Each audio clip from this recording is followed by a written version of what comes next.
Bueno, buenas tardes. Me presento, yo soy Fernando Sanz, soy desarrollador y llevo desarrollando en Node.js los últimos 2 años y medio, 3 años, ¿vale?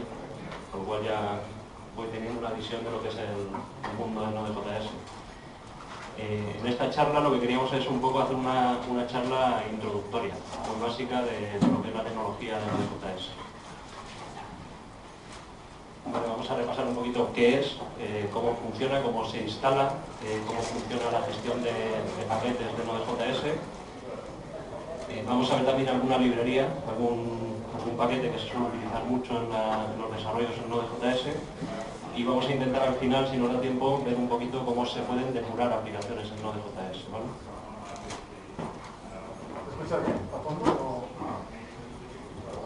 Bien, lo primero, ¿qué es Node.js? Node.js no es un lenguaje, no es un servidor web, no es un framework. Lo que es una plataforma que está basada en el motor que ha desarrollado Google para renderizar el JavaScript dentro del navegador Chrome, ¿vale? En el V8.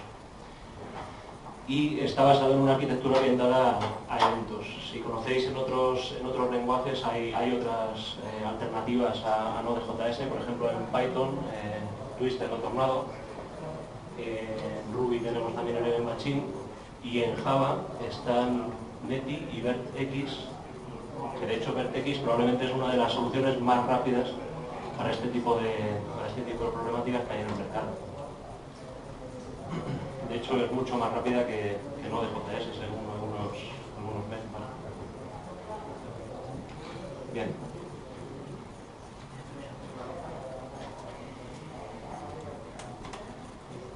Para instalar Node.js, lo mejor es irse a la página de descarga de Node.js directamente, donde vamos a encontrar binarios para instalarlo en cualquier sistema operativo. Si estáis en Windows o en Mac, pues descarguéis el binario adecuado. Y si estáis en Linux, lo más adecuado es utilizar la información que aparece en este enlace sobre instalar desde gestores de paquetes. Siempre es mucho más sencillo mantener la versión de Node actualizada desde los repositorios que haya en nuestra distribución.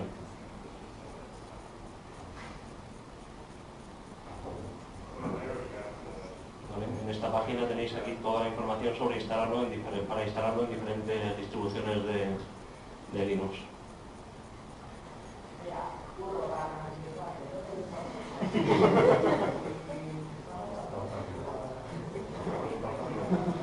Vale, es importante tener la precaución con Node.js de fijar las versiones que vamos a utilizar. Cuando iniciemos un proyecto deberíamos elegir una versión de Node y mantener un poco de conservadurismo en cuanto a qué versión vamos a seguir utilizando a lo largo de la vida de este proyecto, porque Node es un proyecto muy vivo, con muchas versiones, y cada 2 o 3 semanas tenemos una versión nueva de Node.js que normalmente siempre se dedican a corregir fallos de seguridad y tal. Entonces siempre es bueno estar al tanto de qué van trayendo las nuevas versiones para intentar vigilar que no nos rompa la compatibilidad con código que podamos tener en nuestro proyecto. Bien, y ahora vamos a hablar de NPM, que es el gestor de paquetes de Node.js. La ventaja que tiene NPM es que nos va a gestionar todas las dependencias que puedan tener los paquetes que queramos utilizar en nuestro proyecto, ¿vale? Siempre cuando arrancamos un proyecto de Node, lo que vamos a hacer es crear un package.json que va a describir el proyecto y cuáles son las librerías de las que depende nuestro proyecto, ¿vale?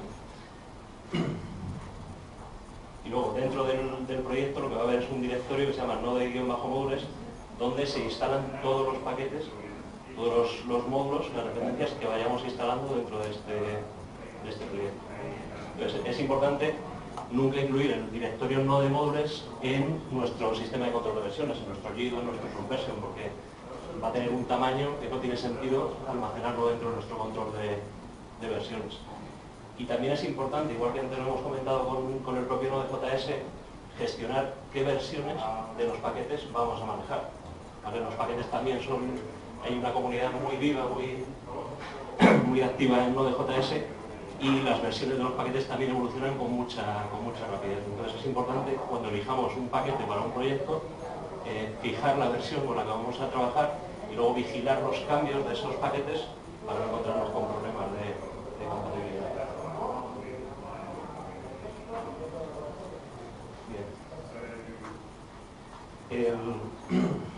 Por ejemplo, con el NPM, cuando instalamos Node, nos va a instalar el binario de Node y nos va a instalar el binario de NPM.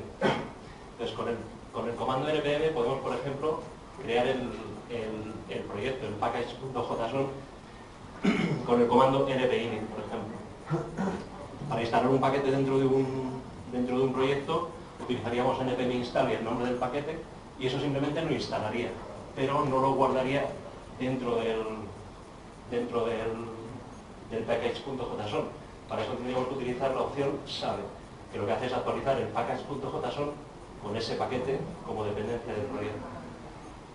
Y en ocasiones algunos paquetes nos va a interesar instalarlos a nivel global, ¿vale? Para poder ser utilizados desde cualquier proyecto, en cualquier sitio de nuestro sistema operativo. Luego veremos un ejemplo con Node Inspector, que es una herramienta para depurar el Node.js que se instala de esta forma. Entonces, cuando hacemos un deploy de un proyecto de Node.js, normalmente lo hacemos clonando un repositorio de un servidor de versiones, y en él no va el directorio Node modules, porque ya tenemos en el package.json todas las dependencias. Entonces, simplemente con ejecutar npm install se van a instalar todos los paquetes que tenga en las dependencias este proyecto.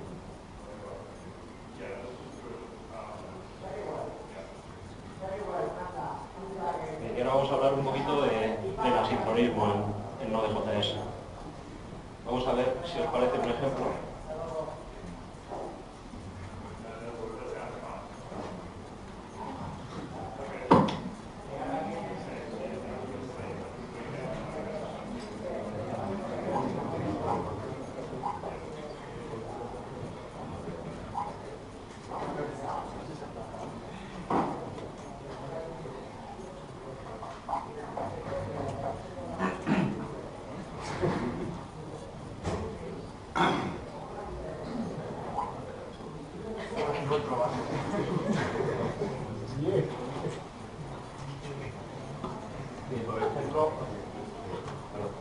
Por ejemplo, aquí tenemos un programa que simplemente va a leer el directorio en el que nos encontremos y va a recorrer los ficheros que haya encontrado para pintar el nombre por pantalla, por la consola, ¿vale? Entonces es un programa muy sencillito, hace uso de un módulo que va embebido dentro del core de Node.js, que es el módulo File System, el módulo FS, y simplemente le decimos, pues mira, me vas a leer el directorio current y me vas a devolver en una función de callback, ahora veremos cómo funciona esto, me vas a devolver el error en caso de que lo haya, y files, que va a ser un array con los ficheros que haya encontrado en el directorio. Luego vamos a hacer un for, vamos a recorrer ese array y vamos a pintarlo. ¿Veis bien a fondo? Bien, si ejecutamos este programa, vemos el primer efecto del asincronismo de Node.js. Primero nos dice que ha terminado el programa y después nos pinta el array con los ficheros, ¿vale? ¿Por qué sucede eso? Porque Node.js, cuando ejecuta el código, lo que hace es que dice, vamos a ver, tengo aquí un require, con lo cual inicializo esta variable con el contenido de este módulo, hago una llamada a una función que es asíncrona porque va a leer en el disco, con lo cual eso es una instrucción asíncrona, y inmediatamente, sin esperar a que termine esa función asíncrona, va a llegar al console log. Con lo cual, cuando llega a ejecutar el callback que le hemos pasado al reactive, ya ha pasado por el console log. Y después ejecuta el contenido del callback, ¿vale? Este es el primer cambio importante que tiene el paradigma de la programación en modo asíncrono. Entonces, ¿cómo se solucionaría esto? Simplemente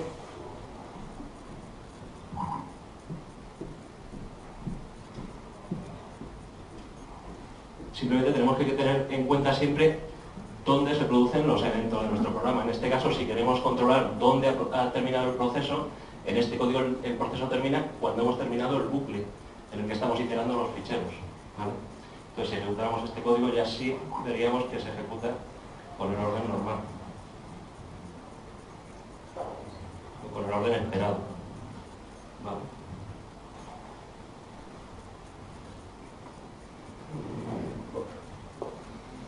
Bien, para gestionar este tipo de situaciones existen módulos como por ejemplo Async en Node.js. Async lo que nos permite es gestionar el flujo asíncrono con una serie de funciones, de métodos de ayuda que tiene. Vamos a ver un poco la documentación del proyecto.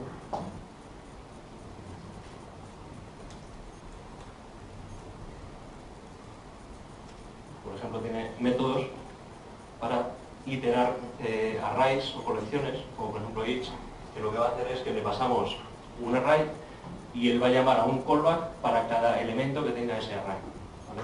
A ese callback le va a pasar otro callback para que nosotros llamemos a este último cuando finalicemos con ese elemento. Vamos a ver ahora un pequeño ejemplo en este código que tenemos aquí. Ahí se verá pequeño, ¿no?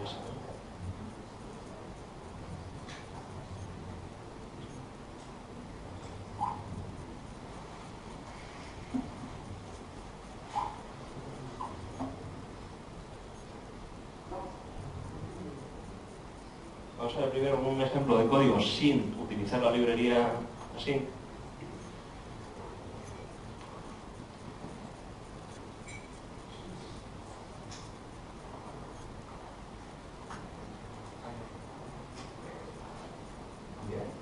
Este código lo que hace es, hace un require de la misma librería que hemos utilizado antes para acceder al file system, y hace un require de un módulo que se llama path, que nos sirve para hacer operaciones con rutas, ¿vale? Entonces dice simplemente que asigna una variable con la ruta que vamos a leer en el directorio actual, el directorio datos, y leemos ese directorio. Nos devuelve un array de ficheros, controlamos si nos ha devuelto algún tipo de error, ¿vale? Y lanzamos una excepción simplemente, y luego iteramos los ficheros, ¿vale? Cuando iteramos los ficheros, vamos a ir leyendo cada uno de esos ficheros, y estáis viendo que el código a veces nos va yendo más a la derecha, porque lo que estamos haciendo es ir encadenando callbacks, ir encadenando métodos de continuación, o funciones de continuación. Entonces, para evitar esto cuando se utiliza en proyectos que son más grandes, evidentemente nos puede acabar generando una pirámide excesivamente grande. Entonces, en este sentido es donde nos ayuda la librería Async.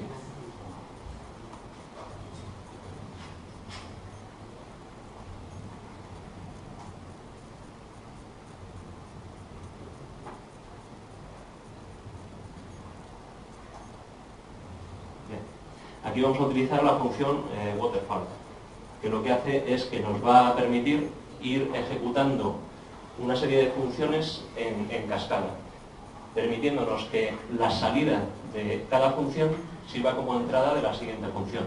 Ahora tenemos una primera función a la que hemos llamado reactive. Lo que hacemos es pasar un array de funciones. Es aquí. ¿Vale? Le estamos pasando a waterfall un array de funciones. Entonces, la primera función lo que hace es leer el directorio al que vamos a leer, le pasamos un callback, que es el que nos va a servir para decir que hemos terminado de hacer lo que tengamos que hacer dentro de esa función, y leemos el directorio, y lo que hacemos es pasarle a NextWaterfall el error que nos pudiera estar devolviendo reactive y los ficheros que nos pudiera estar devolviendo. Si a NextWaterfall le pasamos algo que sea distinto de nulo en la variable de error, lo que va a hacer es parar la ejecución y llamar al callback final, ¿vale? Si no le pasamos nada, si le pasamos un nulo, lo que va a hacer es pasarle la salida, lo que le estamos pasando como salida, al siguiente método, ¿vale? Que sería el método reactiles, que lo que va a hacer es leer los ficheros. Dentro de este método reactiles hemos anidado otra llamada, para poner un poco otro ejemplo de async, que lo que hace es ejecutar en serie algo contra un array. O sea, le pasamos un array de ficheros y lo que queremos hacer es leer cada uno de esos ficheros, ¿vale? Entonces, se le pasa un array y una función que queremos que llame con cada uno de los elementos del array que le estamos pasando. En este caso va a ser la función processFile. Entonces le pasamos el fichero y un callback para el async que es each series. Entonces, cogemos la ruta completa del fichero con este path join. Aquí estamos juntando la ruta del directorio con la ruta del fichero. Leemos el fichero y cuando terminamos de leer el fichero, si nos ha devuelto un error, vamos a llamar a la función nest_series con el error, y si no, vamos a pintar el contenido del fichero. Y una vez que hemos pintado el contenido del fichero, llamamos a nest_series con nulo, para que haga la siguiente iteración.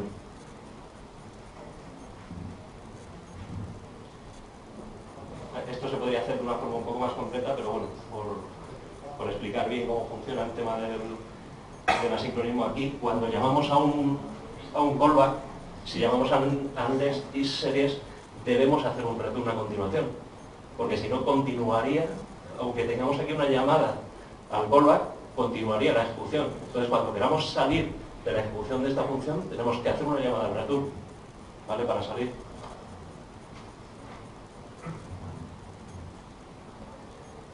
Bien, esta sería la función de callback del each, que lo que haría sería llamar a la función de callback del waterfall, diciéndole el error en caso de que se haya producido algún error y un mensaje de proceso terminado. Y esta sería la función final del waterfall, que recibiría las dos variables, el error. Si hay un error, lanza una excepción, y en caso contrario continuaría y mostraría el mensaje.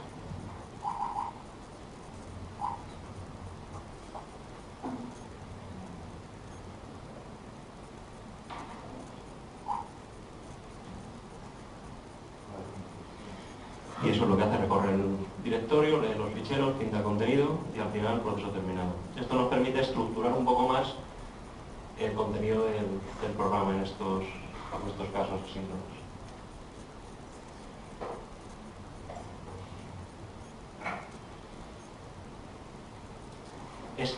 Estos módulos de Node en muchas ocasiones también se pueden utilizar en el navegador para el JavaScript de front. Así que si en alguna ocasión necesitáis gestionar algún tema de sincronía, podéis utilizar este tipo de módulos también. Por ejemplo, algo que es interesante de Async es que tiene algunos métodos que te permiten gestionar las cosas no en serie, como en este caso que hemos querido leer un directorio, un fichero detrás de otro y pintando el contenido. A lo mejor os interesa paralelizar algún proceso. Pues también hay métodos de Async que nos permiten paralelizar y decir cuál es el grado de paralelización que queremos. Queremos estar haciendo 10 iteraciones a la vez, o queremos coger 10 elementos cada vez. Pues con el módulo Async podéis hacer ese tipo de cosas. Bien, antes hemos comentado que Node no es un servidor web. Mucha gente asocia Node con un servidor web, pero Node realmente no es un servidor web, ¿vale? Sí tiene algún módulo nativo en el core de Node.js que os permite levantar un servidor web, ¿vale? Por ejemplo, está el módulo HTTP que permite levantar un servidor web. Pero normalmente siempre se suelen utilizar soluciones como Express, que es un framework bastante más avanzado que nos da funcionalidades que el módulo HTTP a secas no tiene. Por ejemplo, en el caso de Express nos da un módulo para hacer routing, para hacer las rutas de los controladores. Nos permite, por ejemplo, utilizar módulos para hacer sesiones directamente con Redis o con otros sistemas como Memcache o otro tipo de sistemas. Y tiene un motor de plantillas que se integra con casi cualquier producto para hacer plantillas del mercado, con EJS, con Jade, con Swift, como lo queráis. Y luego también nos permite utilizar middlewares. Por ejemplo, un middleware muy utilizado es que cuando yo tengo las rutas definidas de mi aplicación, pues puedo querer que para un determinado método esta ruta exija que el usuario esté logado. Pues simplemente pasándole aquí una función que compruebe la sesión del usuario, ya estaría. No se tiene que implementar el código en las funciones del controlador, sino que podemos utilizarlo a través de un middleware. La documentación de todos estos proyectos está en la presentación, que luego podéis ver, la colgaremos en Metabase. Está en todas las páginas, tenéis debajo la URL del proyecto y la verdad es que todos tienen una documentación bastante buena. Bastante estructurada y bastante completa.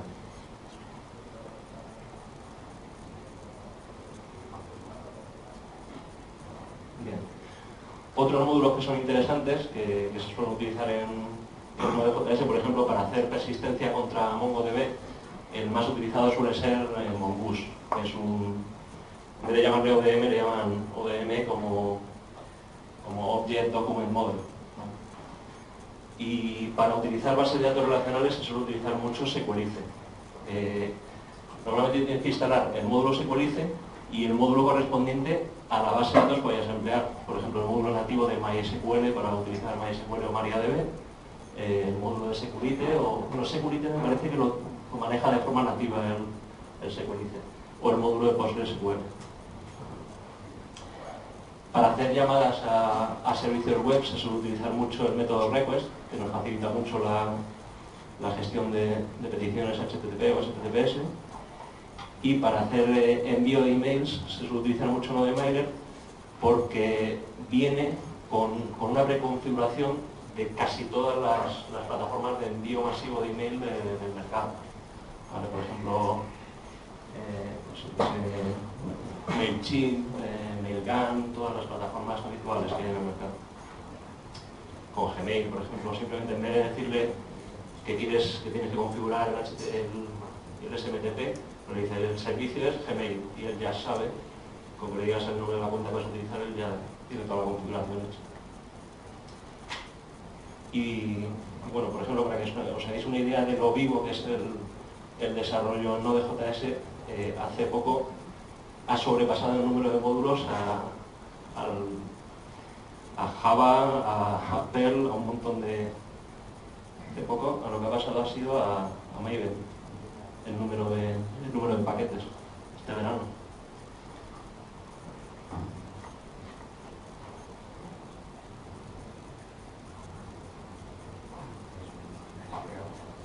Andan ahora mismo ya por 95.000 paquetes. O sea que es muy difícil que os encontréis con una necesidad que no esté cubierta por un paquete que alguien ha subido ya al repositorio de NPM.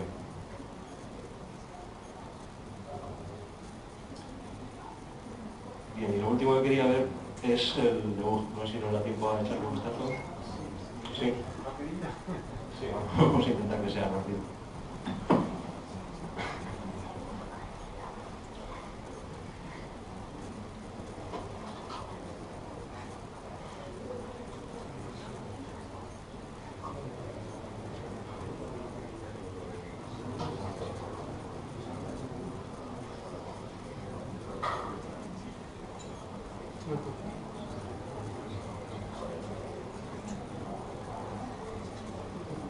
Bien, para utilizar el debug de Node, lo que hacemos es ejecutar el binario de Node pasándole una opción.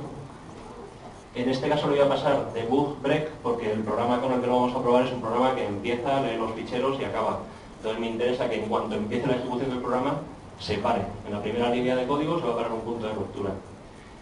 Si no fuera así, si fuera un servidor web, lo que haríamos sería directamente con la opción --debug, sin el --brk. Lo que haría eso es que activaría el debug, pero esperaría que nosotros le estableciéramos un punto de ruptura para empezar a partir de la depuración, ¿vale? Entonces le decimos que ejecute este programa con esta opción y lo que hace esto es que arranca, abre un puerto, el 5858, donde lo que vamos a hacer es conectarnos con otro módulo de Node.js que se llama Node Inspector.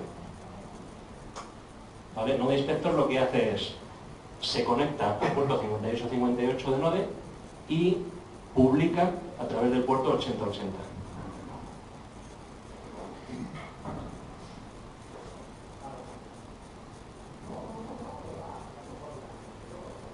Entonces, si nos conectamos en un navegador al puerto 8080, tiene que ser un navegador con motor WebKit, ¿eh? No sirve ni Mozilla ni Internet Explorer. Lo que vamos a tener es el mismo tipo de herramientas de depuración que tenemos cuando desarrollamos en front. Vamos a utilizar las herramientas de desarrollo de Chrome directamente. Aquí nos enseña el directorio donde tenemos el programa. Si tuviéramos aquí más librerías, más directorios, podríamos navegar por toda la estructura de la carpeta para buscar en qué programa o en qué código queremos establecer un punto de ruptura. Aquí, como hemos utilizado la opción de book break, nos ha parado en la primera línea de código. Y aquí ya es utilizar el depurador de Chrome. Podemos establecer puntos de ruptura donde nos interese. Si nos deja.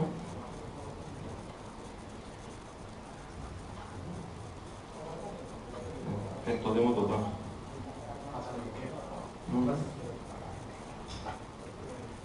Es que no todas las líneas admiten punto de ruptura.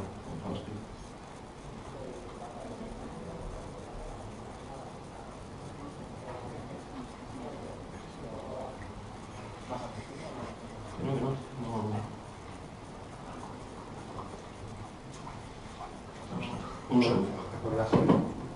No, ver las siguientes formatos, por favor. No se puede hacer. Hay veces que en determinadas líneas no te deja establecer puntos de ruptura. Por ejemplo, cuando estás definiendo una variable, en esa línea no puedes establecer un punto de ruptura, o no tiene sentido y no vas a ver nada. O sea, pero vamos, no, me extraña que no me deje en ninguna línea.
Tenía preparado un ejemplo sencillo que hemos visto antes en las diapositivas de un servidor web donde admite dos rutas, ¿vale? La ruta raíz y una ruta barra JSON.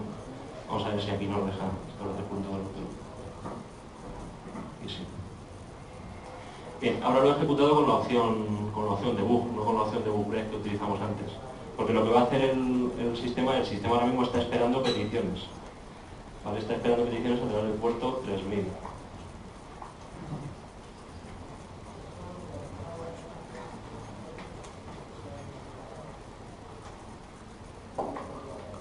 Bien. Hacemos una petición al puerto 3000 y se queda parado. ¿Por qué? Porque tenemos ahí el punto de ruptura. Está parado ahí. Entonces está esperando a que le digamos qué hacer. Si simplemente le decimos que continúe aquí, ya aquí nos ha devuelto el mensaje que le hemos enviado desde el controller. Y si le dejamos seguir ejecutando, ahí va a quedar hasta que vuelva a pasar alguno de las peticiones a través de un punto de ruptura.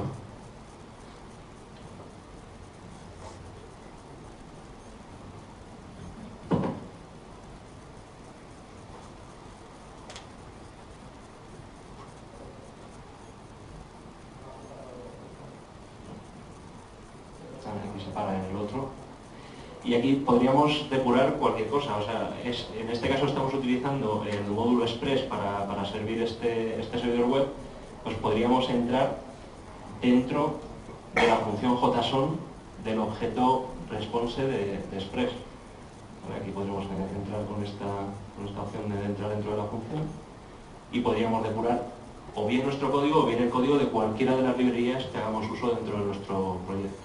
¿Vale? Podemos ver aquí el contenido de las variables, lo típico que se puede hacer en cualquier herramienta de depuración. Creo que con eso más o menos está visto.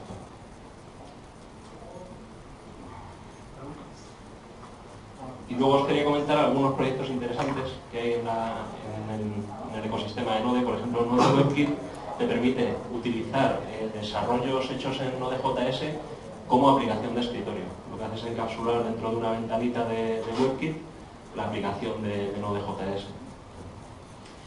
Para hacer proyectos rápidos en hackatones y cosas de estas, hay un proyecto muy interesante que es un hackathon startup que ya nos da montado un CMS con autenticación, con OAuth, con un montón de historias para poder hacer un proyecto de manera muy rápida. Y otro proyecto muy interesante que está tomando fuerza últimamente es Keystone.js, que nos permite generar CMS, ¿vale?, a través de la definición del modelo de datos de la aplicación. Este proyecto también es muy interesante. Y nada más.